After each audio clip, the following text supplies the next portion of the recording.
8 tahun berlalu, pengungkapan kasus pembunuhan Vina dan Eki belum juga mendapatkan titik terang. Tak lagi membisu, sejumlah pihak yang mengaku tahu peristiwa itu mulai bersuara. Dan untuk mendalami kasus ini, Polda Jabar hari ini memeriksa teman-teman Peggy Setiawan alias Peron. Sementara itu rekonstruksi sendiri akan digelar pekan depan. Dan sudah bersama kami kuasa hukum Peggy Setiawan, Dedi Purwanto, dan juga penasehat Kapolri Irjen Polisi Purnawirawan Arianto Sutadi. Assalamualaikum, selamat sore. Bang Dedi dan Pak Arianto. Oke, Pak Arianto, suara saya jelas ya Pak? Boleh di-unmute terlebih dahulu Pak, nampaknya masih termute. Gimana Pak? Pak Arianto? Oke. Halo? Iya, baik. Jelas ya Pak ya? Iya. Baik, terima kasih. Kami juga masih menunggu untuk bergabung bersama kami kuasa hukum Peggy. Ada Dedi Purwanto yang sudah kami hubungi beberapa saat yang lalu, namun akan bergabung selagi dialog kita berlangsung. Saya ke Pak Arianto. Pak, kita melihat bagaimana hari ini ada pemeriksaan terhadap 3 saksi dari teman-teman Peggy ya. Anda sendiri melihat ini, apakah polisi dapat menggali banyak informasi dari 3 rekan Peggy yang mengaku melihat Peggy di malam pembunuhan, bahwa Peggy ada di Bandung, tidak berada di Cirebon. Bagaimana Anda melihat fakta ini? Mohon maaf ya, saya tidak tahu hasil daripada pemeriksaan 3 orang itu. Tapi yang jelas, polisi semua orang yang dipanggil ini adalah dalam rangka untuk mengumpulkan, istilahnya namanya adalah barang bukti ya. Barang bukti itu kalau untuk alat bukti ya, alat bukti dari KUHP itu macam-macam ya. Ada keterangan saksi, ada petunjuk, ada dokumen, ada keterangan ahli, ada keterangan terdakwa. Nah ini sekarang ini keterangan saksi ya. Saksi itu dikumpulkan, saksi adalah orang-orang yang diduga melihat, mengetahui, mendengar tentang apa yang didakwakan pada si tersangka. Nah sekarang kalau yang dipanggil itu tiga orang temannya Peggy ya gitu ya. Itu kan ya 3 orang teman Peggy ya. Pasti dia akan digali seberapa jauh temannya Peggy itu bisa bersaksi terhadap tuduhan kepada Peggy yang disangkakan ikut serta di dalam kasus pembunuhan ini. Tapi Pak Arianto, apakah memang 3 temannya Peggy yang mengatakan bahwa mereka mengenal dan mengetahui keberadaan Peggy waktu itu dapat membantu polisi dalam menyelidiki kasus ini? Apakah memang sudah seyogyanya polisi melihat atau mendengarkan saksi-saksi yang mengaku mengetahui kejadian itu? Justru yang namanya saksi itu yang dicari adalah orang siapapun ya yang mengetahui. Karena kita tahu ketiga temannya Peggy ini Pak baru dipanggil polisi setelah viral, setelah didesak oleh netizen. Sebelumnya polisi tidak memanggil ketiga ini. Enggak, gimana maksudnya? Ya, ketiga saksi ini baru muncul ke publik ketika banyak pihak termasuk netizen mendesak polisi agar memeriksa para saksi teman-teman Peggy ini. Ini kan sesuai dengan semangat polisi kan. Kemarin ketika kemudian bahwa pihak korban maupun publik menuntut kok ini Peggy ini kok kelihatannya bukan pelakunya gitu. Makanya polisi kan menampung semua kesaksian yang masuk Pak. Kesaksian itu yang masuk itu baik yang positif maupun yang negatif. Mesti akan ditampung oleh polisi untuk nanti untuk dipilah-pilah mana bukti yang kira-kira bisa dipakai untuk menceritakan kasus yang terjadi itu. Kalau meringankan semua kemudian ternyata yang memberatkan cuma sedikit dan itu bisa dipercaya. Jadi sebenarnya Pak Arianto polisi mengakomodir ya saran dari publik, tidak tutup mata ya. Oke, baik Pak Arianto. Saya ke Bang Dedi, kuasa hukum Peggy. Bang, selamat sore. Ya. Oke, hari ini kita tahu ada 3 teman Peggy yang diperiksa. Bagaimana informasi terbaru terkait pemeriksaan ini? Ada hal yang bisa dibagi untuk kami? Sejauh ini teman-teman masih meluncur ke Polda ya. Baik. Dan dari sana juga belum ada informasi terkait sudah sampai di Polda atau sudah bertemu untuk proses pemeriksaan ya. Saksi-saksi, 3 saksi yang didampingi oleh rekan-rekan kita di Polda Jawa Barat. Kita menunggu informasi. Kita menunggu informasinya Bang Juno. Begitu. Baik, Bang Dedi, ini Bondol, Suparman, dan Ibnu ini meyakini Peggy tidak bersalah dan mereka ingin bersaksi hari ini. Menurut Anda ada hal lain yang ingin disampaikan ketiga teman Peggy ini untuk menguatkan posisi Peggy bahwa Peggy tidak bersalah? Bang Dedi? Iya jelas, iya jelas. Dari investigasi kita pun mengarah ke sana ya. Saya meyakini bahwa Peggy tidak bersalah karena apapun yang polisi lakukan itu berdasarkan SOP polisi. Tetapi kita juga punya tim investigasi ya sebelum perkara ini juga lebih melebar, meluas sampai munculnya saksi-saksi yang inisial A lagi muncul, inisial M muncul, inisial L muncul, minta perlindungan LPSK segala itu kita sudah melakukan upaya investigasi. Jadi kita meyakini bahwa Peggy tidak bersalah. Oke, Anda puas dengan kinerja polisi karena kalau kita melihat ketiga saksi ini kan diperiksa akhirnya oleh polisi karena ada desakan dan banyak pihak yang meyakini bahwa Peggy tidak bersalah. Kami berharap pihak kepolisian itu transparan ya, seperti apa yang Pak Presiden Joko Widodo ya memerintahkan ya agar Polri itu transparansi untuk menangani perkara ini ya. Jadi tidak ada yang ditutup-tutupi, kita pun juga enak untuk bersinergi gitu. Bagaimanapun juga polisi juga rekan kita gitu. Kita bisa bersinergi. Tetapi kadang-kadang itu kan oknum ya, apalagi kalau misalkan sudah banyak orang itu punya opini bahwa hukum itu tumpul ke atas tajam ke bawah. Jadi ini saatnya polisi itu membenahi diri, menangani kasus secara profesional, ya, transparan, ya. Polisi kan nggak susah ya untuk menentukan seseorang menjadi tersangka, DPO itu kan sudah sesuai dengan aturan hukum yang ada, ya. Saya kira polisi juga janganlah bermain-main gitu kan, transparan saja.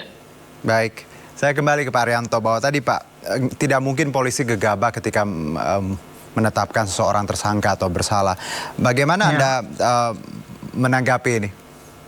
Ya, memang polisi itu ya Pak ya, tugasnya adalah penyidikan. Penyidikan itu adalah mencari keterangan yang sebenarnya untuk mewujudkan menerangkan kejadian yang sesungguhnya yang terjadi. Ya, dengan mengumpulkan barang bukti untuk menemukan tersangkanya. Nah, tentunya semua informasi yang berkaitan dengan kejadian itu pasti akan ditampung oleh polisi. Dan kemudian dari berita bukti-bukti itu nanti akan dikaji apakah cukup bukti untuk menentukan tersangka. Nah, kalau khusus untuk si Peggy ini berdasarkan polisi yang himpun selama ini dari keterangan Aib lah, dari keterangan para napi yang satu orang itu yang menjelaskan bahwa ini dan sebagainya, dan kemudian ditambah dengan yang sudah disita oleh polisi barang bukti, dokumen dan sebagainya itu, maka kelihatannya ya polisi sekarang ini sudah menyatakan cukup bukti sehingga dia bisa menentukan tersangkanya adalah Peggy satu itu ya. Kemudian dibikinlah SPDP. Adapun untuk yang dua orang yang DPO yang disebutkan dulu itu setelah dicari di mana-mana nggak dapat dan kemudian apalagi ditambah dengan keterangan satu saksi yang mengatakan bahwa istri Peggy itu terlibat dan dia mengatakan bahwa yang dua orang itu Pak sebenarnya orangnya tidak ada gitu. Nah, akhirnya polisi ya sekarang ini yang ada dulu ya kemudian dimasukkan jadi tersangka dan kemudian akan diteliti apakah cukup bukti apa tidak. Karena apabila cukup bukti, kemudian nanti berkasnya akan dikirim ke jaksa. Jaksa akan meneliti. Kalau cukup ya itu terus kasusnya. Tapi apabila tidak, maka polisi pasti akan menghentikan penyidikan pada Peggy ini. Jadi gini ya, tolong jangan diprovokasi bahwa polisi itu nggak transparan sekarang. Kita sejak ini kasus yang kedua ini diangkat ini nggak akan mungkin polisi semaunya sendiri ya. Tidak objektif, tidak transparan, tidak profesional. Tidak akan mungkin seperti itu. Jadi Pak Arianto dengan kata lain bahwa saat ini Peggy sedang diteliti, kalau tadi sudah cukup buktinya bisa diteruskan, kalaupun tidak cukup bukti bisa saja dibatalkan seperti itu. Di SP3 namanya, diberhentikan penyidikannya. Gitu. Tapi Pak, kalau kita bicara tadi ya, bukan menggiring opini bahwa polisi tidak bekerja dan transparan, tapi ada banyak kejanggalan dari kasus ini. 8 tahun BAP yang berubah dari awal, lalu saat DPO yang dikeluarkan beberapa pekan lalu disebutkan 3 orang, lalu dirubah menjadi 1. Hal-hal seperti ini tentunya tidak salah dong kalau banyak publik berasumsi kok gini kasusnya penanganannya. Publik boleh saja berasumsi, itu tidak salah hak publik ya untuk memberikan suatu pendapat gitu ya. Tapi saya boleh dong menerangkan kenapa publik berasumsi seperti itu ya. Ini kasus ini terjadi tahun 2016 ya Pak ya. 2016 pertama kali dilaporkan sebagai kecelakaan lalu lintas. Tapi kemudian korban tidak terima, akhirnya diproses di Polres. Polres sudah melakukan penyidikan dan saya tidak akan ceritakan penyidikannya bagaimana ya. Tapi yang jelas penyidikannya itu tuntas sudah, Kapolres mengumumkan ada 11 tersangka dan 8 sudah ketangkap dan 3 masih DPO kan gitu kan. Nah kemudian yang 8 itu ternyata kemudian setelah diteliti oleh jaksa memenuhi syarat untuk dituntut dan kemudian dikirim ke pengadilan dan diteliti oleh pengadilan selama dalam proses peradilan itu hakim mempunyai keyakinan bahwa 8 orang ini memang betul-betul bersalah dan divonislah mereka itu. Dengan divonisnya seperti itu Pak, kalau untuk dilihat dari kacamata polisi ya Pak ya, tugas polisi sudah tuntas itu Pak, tidak ada masalah waktu itu ya, gitu. Ini menjadinya tanya kan setelah keluar film itu Pak, film yang menceritakan kayak gitu seakan-akan dari true story, kemudian publik kan bertanya-tanya, loh kok ceritanya nggak sama dengan yang diputus itu? Boleh dong itu berprasangka. Nah sekarang tugas polisi harusnya menjelaskan kenapa sampai itu terjadi. Inilah mulai ini juga saya ikut menjelaskan, saya hanya ikut menjelaskan apa yang saya lihat gitu Pak. Mengenai DPO tadi ya, DPO tadi dulu sudah ditetapkan di putusan pengadilan gitu kan. Oke itu sudah putusan nggak final kan karena sudah dibanding dan sebagainya itu tetap saja kan dihukum yang 8 orang itu dan DPO itu masih tertera di dalam putusan itu ya. Itu kalau secara hukum memang itu nggak bisa digugat, nggak bisa DPO dibatalkan. Secara hukum kayak gitu Pak. Tapi saya akan ceritakan ya. DPO itu dulu muncul ya karena adanya keterangan daripada 5 orang tersangka ini yang mengatakan itu adalah terlibat 3 orang ini. Nah kemudian keterangan itu dicabut. Maka dasar untuk pembuktian itu menentukan sebagai DPO kan jadi kan tidak kuat untuk itu. Nah polisi makanya tidak mencari lagi karena bukti itu kurang kuat. Seandainya nanti toh ketangkap ya kemudian akan serahkan pada jaksa. Bukti apa yang menyatakan bahwa dia itu terlibat? Kan dari kesaksian yang 5 dicabut itu. Otomatis itu nggak diteruskan. Itulah sebabnya Pak, selama 8 tahun itu nggak dikejar. Nah, barulah muncul belakang ini, baru wah rame-rame polisi dapat pengaduan lagi kan. Tekanan daripada korban, tapi kemudian juga ada saksi yang mau memberikan kesaksian baru. Ya update kasus dengan sebenarnya dia jujur sehingga dia menambahkan kesaksian itu dan polisi merasa cukup bukti untuk menyatakan si Peggy ini yang ditangkap sekarang ini ya. Nah di sini kemudian akan diteruskan dengan penyidikan selanjutnya, pengumpulan bukti-bukti ya, apakah ini Peggy ini memang betul tersangka. Kalau iya nanti seperti tadi itu saya sampaikan pada jaksa, dia sampaikan pada jaksa. Kalau tidak pasti nanti akan dihentikan. Jadi prosesnya penyidikan itu berkembang terus Pak sesuai dengan bukti-bukti yang dikumpulkan oleh Polri. Sekarang tugas kita adalah bagaimana mengawasi polisi itu agar betul-betul bergeraknya itu objektif, berimbang, berkeadilan ya, semua sana ditampung kesaksian dan kemudian Pak Haryanto, berarti berkasnya itu betul-betul baik. Semangat equality before the law itu memang harus diterapkan ya Pak ya? Ya. Nah, bagi 3 ini ya nggak terima ya bagi siapa keluarganya pun atau kuasa hukumnya. Kalau merasa ini salah tangkap silakan ajukan gugatan. Kalau mereka kalau mereka pasti Pak Haryanto ya. Iya. Itu hak Bapak itu ya. Silakan aja gugat. Kita akan ajukan pra peradilan. Nggak apa-apa silakan. Kalau memang diperiksanya tidak adil, ditekan, laporkan ke Propam. Kalau HAM-nya dilanggar, laporkan ke Komnas HAM. Nggak apa-apa. Hari ini Komnas HAM kan itu. Bang Deddy silakan tanggapannya Bang Deddy. Supaya jangan polisi ditekan. Ya gimana Bang Juno? Ya silakan. Anda ingin menanggapi? Silakan. Iya, tadi dari Pak Haryanto menyampaikan ya memang dari pihak keluarga Peggy itu memang tidak menerima dengan apa yang dilakukan oleh pihak kepolisian ya terkait masalah penangkapannya Peggy. Kalau tadi bilang Pak Haryanto itu masalah DPO itu sudah putusannya kan sudah ingkrah nih. Yang 2 itu bukti kurang ya kan atau orangnya tidak ada. Yang saya pertanyakan adalah ini benar nggak ini Peggy Setiawan itu alias Peggy Peron? Kan begitu. Peggy Setiawan juga ada. Kita rekam jejak digital pun akan kita buka gitu kan. Apalagi polisi dengan kemarin press conference, press release-nya itu ada bukti-bukti yang ditunjukkan ya kepada rekan-rekan media itu apa saja juga kita kan tahu gitu. Tetapi bukti apa sih yang mengarah kepada tindakan Peggy yang dijadikan tersangka ini apa? Polisi itu bukti apa yang bisa diberikan kepada kita? Bukan hanya sebatas selembar ijazah yang kemarin menjadi press conference itu ya kan. Tidak ada mungkin. Apa mungkin dengan bukti selembar surat kertas seperti itu atau ada bukti lain yang disembunyikan kan ini masih ada sedikit mystery of justice gitu. Ya. Baik. Begitu. Itu tahu benar itu Pak. Mystery of justice dari situ. Bang Deddy, Pak Haryanto bahwa iya. Sorry, saya jawab aja. Silakan, monggo. Ya. Itu yang namanya bukti yang dikumpulkan oleh polisi itu pasti bukti-bukti untuk menerangkan bahwa si PG itu terlibat. Baik. Kemudian apa yang dilakukan pada saat kejadian itu dia pasti sudah ngantongin semua itu, Pak. Ya itu kan dasarnya karena asumsinya polisi itu kan beranggap bahwa Peggy itu nggak bisa, itu ganti nama. Jadi gitu loh. sebentar Itu ganti Bang Dedi, nama. sebentar Bang Dedi. Silakan Bukan Pak Arianto. asumsi, Pak. Itu polisi itu berdasarkan transaksi, bukti dan ada 5 Oke. alat bukti itu tadi, Berarti Pak ya. tidak itu mungkin kan ya. yang kumpulkan oleh polisi. Nggak mungkin polisi pakai asumsi, itu kan karangan Baik. Anda untuk membelokkan opini publik bahwa Baik, polisi Pak Arianto, itu berarti gabah, polisi gitu. tidak Nggak mungkin benar gegabah dan itu. tidak mungkin Nggak akan melakukan mungkin, sesuatu. Pak. Ya, baik. Tidak mungkin melakukan sesuatu berdasarkan tadi bukan suatu fakta Percuma ya, Pak kita ya. dibekali, dikasih kewenangan, dikasih keahlian, Baik. cuma pakai asumsi. Wah, enak sekali kalau gitu. Iya. Saya tahu ya kan di negara kita itu masih banyak masih terjadi yang namanya sistem peradilan Ya sesat. mungkin Itu saya masih sebagai ada, kuasa Pak. hukum. Itu Oke. mungkin oknum. Itu Tapi coba awalnya jangan anggap perkara. semua orang itu kayak Oke. gitu, Pak. Itu namanya Saya tidak menganggap konyol semua itu. orang. Ya itu tadi kan. Ini kan Bapak mengatakan oknum tadi. gitu kan. Ya, Ya, kita transparan aja gitu Jangan loh. semua Sistem dianggap hukum- Oke, oknum ini. Pak, serius baik, ini. baik. ya. Sebentar. Kepercayaan masyarakat saja Pak sudah Arianto, turun dengan ya. institusi kepolisian begitu kan. Kinerja aparat kepolisian yang saya kira memang harus ada pembenahan ini Pak Arianto ya. Polisi bagaimanapun juga rekan kita lah ya. Ya. Kita sama-sama gitu kan.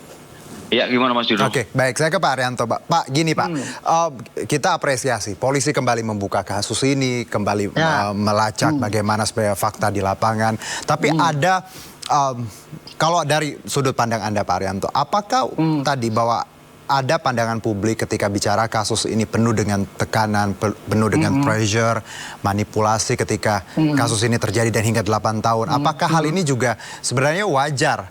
Kita ataupun publik juga punya asumsi seperti itu mengingat hasil yang didapatkan 8 tahun ini puzzle-nya memang cukup acak dan ya akhirnya menyebabkan kegaduhan gitu di ruang publik. Bagi saya ya Pak, kegaduhan ini akibat daripada publik menerima informasi sepotong-sepotong, Pak. Pertama kali menerima informasi dari pemutaran film. Oke. Kemudian Tapi polisi kedua nggak dari salah, kesaksian. Pak. Ya, Dari awal polisi tidak salah. kalau dari pandangan saya Pak, untuk kasus ini Pak, setelah saya mengikuti itu, saya sebagai penyidik dan pengawas penyidik ya, Oke. polisi sudah melakukan tugasnya pada waktu tahun 2016 itu. Baik. Ukurannya adalah, ukuran penyidik berhasil itu adalah Pak, dia bisa mengirimkan tersangkanya itu sampai ke pengadilan dan divonis sesuai dengan tuntutan terdakwa. Itu namanya polisi sudah berhasil melaksanakan tugas dengan baik. Kalau polisi itu melakukan pelanggaran waktu itu, ya pasti sudah dikomplain lewat peradilan ataupun lewat apapun semua ya yang menghalang-halangi untuk memutus orang itu gitu ya. Oke. Termasuk juga apakah polisi waktu itu tidak profesional, apa kurang profesional. Ternyata hakim dengan bukti-bukti yang disampaikan oleh polisi di berkas itu meyakini Pak bahwa itu orang itu memang berbuat Pak. Itu hakim sudah meyakini. Jadi ini ukurannya polisi sudah benar. Nah kemudian publik muncul, polisi kan kejanggalan-kejanggalan itu kan karena menerima sepotong-sepotong seperti tadi Bapak tadi itu mengatakan Ya, polisi bukan. asumsi gitu ya. Ini bukan sepotong-sepotong ya kan polisi Ya, juga yang dasarnya anda, gini. yang anda terima itu sepotong, Menetapkan Pak. tersangka Masih itu kan banyak informasi dasarnya ini. dari keterangan saksi ya Nah, kan. itu kan, Penetapan itu. tersangka Oke. itu Contoh dari itu, Pak. keterangan Jadi saksi. yang dipaksakan terus ya bahwa keterangan Bukan. saksi. Siapa bilang dari keterangan saksi? Lah, Keterangan sekarang saksi itu barang- hanya salah satu, Pak. Salah barang satu bukti alat apa? bukti. Barang Nggak bukti usah apa yang mengarah Nggak usah diomong lebar kepada Bapak tindakan sekarang ini. Peggy Nanti ya. lihat Oke. di Saya nggak mau bicara pengadilan. pokok perkara. Saya nggak Baik. mau bicara pokok perkara Pak Arianto. Tetapi di sini saya hanya meminta rekan-rekan kita di Polri itu, ayolah kita itu gentle saja gitu ya kan. Barang Itu bukti kok apa? gentle, gitu ayo kan. gentle itu Iya. berarti kan dia menunjukkan kita tuh tidak gentle itu sudah a priori itu namanya Pak. Saya nggak setuju dengan Bukan seperti itu. cara pandang Bapak seperti itu. Oke. Ya oke lah silakan aja. Ya, ini lah. yang terjadi kan seperti itu gitu kan. menurut Masih ada yang pandangan Anda, ditutup-tutupi. kan? Bukan. Menurut pandangan Iya. Anda yang terjadi ada yang tutup-tutupi gitu. Ini Kalau menurut pandangan kita saya, ya kan, polisi sudah tetapi terbuka sekarang memang gitu. pada faktanya seperti itu yang terjadi di kepolisian fakta dari gitu kan. sudut pandang Iya, Anda, loh, gitu. Bagaimana bisa seorang tersangka tidak bisa didampingi kuasa hukum? Siapa bilang? Itu Loh. Anda bisa protes itu kalau tidak didampingi penasihat hukum. Memang. Oke. Ada hal Memang, tinggal itu yang protes saja terjadi pra seperti Bang ini. Dedi, ada Itu hal ya, lain yang ketika Anda. tidak didampingi itu, Pak. Oke, Ini saya sebentar terangkan Pak Arianto. supaya tidak ini. Pak Arianto Ya. sebentar. Ya. Bang Dedi, ada hal lain yang menurut Anda yang tadi tidak boleh didampingi kuasa hukum. Ada hal lain Ya. yang menurut Anda dari proses ini banyak celahnya. Ya, banyak celah ya, banyak celah yang nanti akan kita dan tim itu membuktikan bahwa Peggy itu tidak bersalah. Banyak celah kejanggalan-kejanggalan. Ya kita lakukanlah audit investigasi ya kan semuanya dari nol ya. Kalau kita mau fair-fairan, mohon maaf. Kita juga kita akan mengajukan gelar perkara khusus gitu loh ya terkait masalah penetapan Peggy sebagai tersangka. Lah sekarang begini, ayo polisi ini kan belum fair ini, polisi belum fair. Ini contoh ya, bukan contoh. Ini yang kemarin terjadi. Ini keterangan saksi yang 2016 sudah dipakai dan di saat Peggy tertangkap dipakai lagi, tetapi keterangannya itu berbeda. Ya, ada perbedaan di sini. Lalu Bang Deddy, apa yang harus dipakai? Baik, saya dapat poinnya. Saya ke Pak Arianto. Pak Arianto, gini Pak. Kalau kita mendapatkan keterangan dari beberapa pihak berasumsi bisa saja bohong, bisa saja benar, bisa saja salah seperti itu. Apakah metode scientific crime investigation bisa kita terapkan terhadap kasus ini, melihat lagi bagaimana bukti-bukti yang valid, data seperti itu dari sudut pandang Pak Arianto sendiri? Secara teoritis ya Pak, apabila ada keterangan yang berbeda-beda dan keterangan itu krusial Pak untuk menentukan siapa yang salah, siapa yang benar, itu perlu dilakukan pakai scientific crime investigation, antara lain dengan cara melibatkan ahli psikologis. Ahli wajah, kemudian ahli lie detector. Itu apabila terjadi perbedaan pendapat. Makanya ini ya, dengan adanya ini Pak, saksi yang beda-beda keterangannya itu tadi, tersangka berbeda. Ini nanti mudah-mudahan ya polisi menggunakan itu Pak, menerapkan lie detector dan sebagainya itu tadi. Karena kalau kita bersandar pada asumsi tiap pihak ya beda-beda pendapatnya. Ya semua beda-beda. Kemarin Pak Utapia, 5 orang saksi, 91 kan pasti menang 5 saksi. Yang enggak Pak, kalau 5 orang itu kompak bohong, mau 100 saksi bohong itu Pak Arianto, Bang Deddy, kita dengarkan dulu ini Pak Jokowi ya menyatakan bagaimana komentarnya terkait kasus ini. Presiden Joko Widodo angkat bicara soal kasus pembunuhan Vina Cirebon. Presiden pun memerintahkan Kapolri Jenderal Listio Sigit Prabowo agar terus mengawal dan mengusut tuntas kasus pembunuhan Vina secara transparan.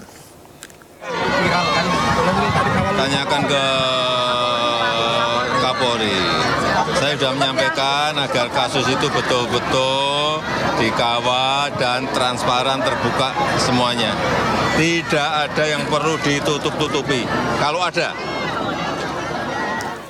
Baik, Pak Arianto dan juga Bang Deddy, tadi bagaimana Pak Jokowi memberikan atensinya, perhatiannya kepada kasus ini dan meminta Kapolri untuk tadi melakukan tugasnya dengan maksimal dan transparan. Dari Pak Arianto sendiri, bagaimana Anda melihat atensi dari seorang presiden terhadap kasus ini?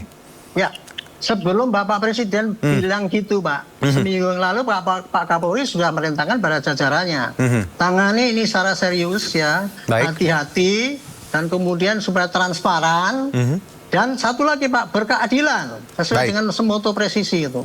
Jadi itu kalau Presiden mengatakan sekarang ini, karena ada desakan kan dari ini yang katanya merasa salah ditangkap kemudian minta perlindungan pada Presiden. Sebagai seorang Presiden pengayom, dia memang sudah seharusnya menyampaikan kayak gitu supaya ini ditangani secara transparan, tidak ada yang ditutupi. Tadi bilang kalau ada kan gitu Pak. Artinya bukan berarti ditutup-tutupi, berarti Presiden menuduh itu ada yang ditutupi, tapi kalau ada kan gitu. Nah sekarang kalau dari pengamatan saya ya, dengan adanya diungkap ini kasus yang baru ini ya, DPO yang kemudian ketangkap si Peggy ini, marilah kita ikuti ya Pak ya, proses yang ditempuh oleh polisi. Kalau kurang adil, kalau atau melanggar aturan, silahkan digugat melalui prosedur yang berlaku gitu. Kalau kurang adil, kemudian ada saksi yang meringankan tapi nggak diterima, kemudian saksi yang berwatan diterima, itu tolong dikomplain juga ke sini sehingga polisi betul-betul transparan, kerjanya itu objektif ya, adil, semua ditampung, dan hasil-hasil itu akan diramu untuk diteliti sebetulnya yang terjadi itu siapa, yang bohong itu siapa, dan itu bisa diterima oleh publik gitu. Itu yang terjadi Pak. Jadi sekarang tunggulah ya. Polisi sekarang udah bekerja keras, jangan terus dibully terus akan polisinya curang, polisinya kayak belum dulu-dulu. Itu tidak benar Pak. Kasihan rakyat gitu loh Pak. Itu kira-kira itu Pak. Terima kasih. Baik, kalau tadi merasa tidak salah ya harus gunakan alat-alat tadi ya Pak ya, tools yang bisa dipergunakan yang untuk ada, hukum pihak. ada itu Pak. Baik, Bang Deddy, terakhir mungkin Bang Deddy, Iya, Bang. ya bahwa Anda dan teman-teman bagaimana saksi dari Peggy juga yakin bahwa Peggy tidak bersalah dan akan terus berjuang untuk haknya Peggy. Apa yang ingin Anda sampaikan ke publik dan juga seberapa optimis Anda bahwa Peggy bisa lolos dari ini? Ya, saya dan teman-teman kepada media juga ya sudah menyampaikan hakul yakin ya, kita juga sudah punya data ya, data yang di sini sangat signifikan sekali juga ya, terbukti saksi-saksi yang untuk bisa membebaskan Peggy, bahwa Peggy membuktikan bahwa Peggy itu tidak bersalah, karena ini Peggy Setiawan bukan Peggy Setiawan alias Perong ya. Yang dicari itu kan Peggy alias Perong, jadi ini bukan. Dan saya kira dengan kontrol perkara pinak ya, ini kan kontrolnya juga di publik sekarang sudah nggak, bukan publik orang yang bodoh gitu ya. Publik sekarang juga pintar menilai gitu, bagaimana kinerja aparat kepolisian kita, bagaimana kinerja daripada sistem peradilan kita, ini sudah tahu gitu. Jadi ini bukan hanya tadi Pak Arianto bilang ini sepotong-sepotong, tidak gitu. Ini fakta yang terjadi itu kan seperti ini gitu. Harapan kami ya, ayolah kita itu dengan peradilan yang jujur ya.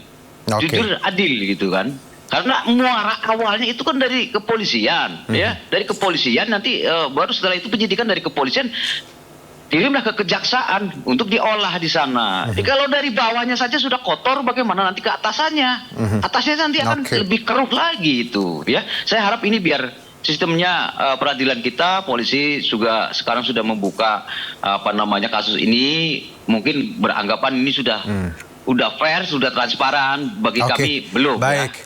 Bang Deddy. Tentunya semangat kita ya Pak Arianto, equality before the law, semuanya punya hak yang sama di depan hukum, dan kita kawal. Lagi-lagi kita apresiasi kepolisian atas kinerjanya, tapi di satu sisi kita juga ingin agar tadi siapapun yang benar tetap benar, karena kita tidak ingin membenarkan yang salah, karena kita bisa berkontribusi yang buruk untuk bangsa dan negara. Terima kasih Pak Arianto atas insight-nya, dan Bang Deddy juga atas waktunya. Sehat-sehat untuk kita semua. Terima kasih banyak. Amin. Terima kasih, selamat sore. Terima kasih, selamat sore.